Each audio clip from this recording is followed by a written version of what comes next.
Ouais, salut, c'est Jean-Claude. Eh bien, non, je refais. Ouais. Je vais passer ma commande poisson dans 30 secondes.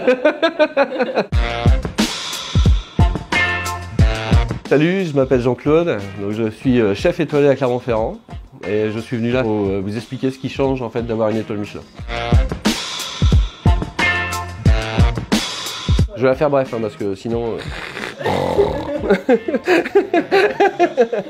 La passion de la cuisine, ça m'est venu au fil du temps, je pense. Je crois qu'au début, j'étais surtout gourmand. J'ai pris goût à faire des choses, à aimer recevoir aussi, parce que je pense que ça, c'est hyper important. Puis bah voilà, la mayonnaise a pris, comme on dit, et cette chance de rencontrer les bonnes personnes au bon moment, ça fait boule de neige.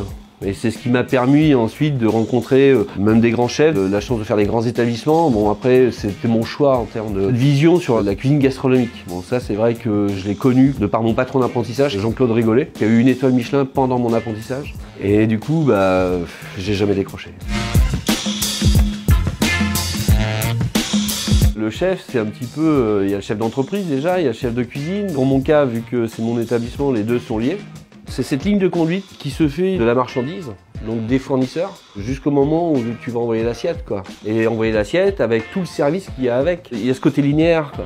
Je pense que c'est là où intervient la rigueur. Le principal, c'est de ne pas avoir de haut et de bas. À partir du moment où tu es constant, le client, il n'a pas du tout le sentiment s'il y a eu un changement d'équipe. C'est là où un peu le chef d'orchestre, il bat la mesure, quoi. C'est le rôle du chef, quoi. Quand je me suis investi dans cet établissement, au fond de moi, il fallait que je l'ai cette étoile. C'est une consécration, même vis-à-vis de l'équipe, ça crée des liens, tu montes en puissance, quoi. Moi je dis des fois, quand on attaque un service, parce qu'on se met quand même en mode rock'n'roll, mais c'est un peu comme l'équipe de l'ASM qui va faire son match, quoi. Sauf que nous, on n'a jamais le droit de le perdre. Donc l'étoile, c'est ça en fait. Et je pense qu'en gastronomie, le niveau étoilé, c'est énormément de rigueur, avec une recherche vraiment au plus profond de soi. C'est vrai que l'étoile Michelin, c'est un peu le Graal, quoi. Pour moi, c'est le guide parce que c'est celui qui va nous visiter incognito, il n'y a pas de cahier des charges. C'est quand même les seuls qui demandent à visiter l'établissement, les cuisines.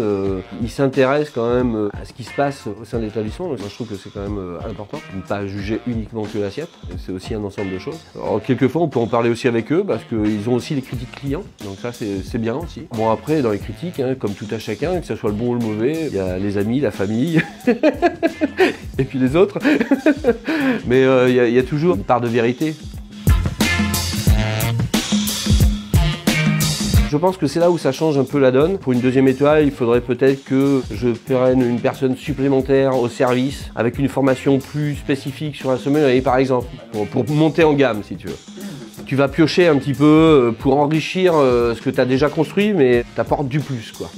Après, la troisième étoile, c'est bon, souvent, même s'ils dénigrent le fait qu'on peut avoir 3 étoiles dans un établissement, je dirais, modéré, on se rend compte quand même que les 3 macarons correspondent quand même à un certain investissement. C'est que, voilà, on met un pied dans le luxe, ça fait vite la boule de neige, quoi. C'est vrai que tous les ans, on est content de la garder, enfin jusqu'à maintenant en tous les cas. On espère aller au moins jusqu'aux 20 ans. Mais je n'arrive pas à me mettre la pression sur la sortie du guide. Je crois à ce qu'on fait, ce qu'on met en œuvre tous les jours. Non, j'ai pas la peur au ventre.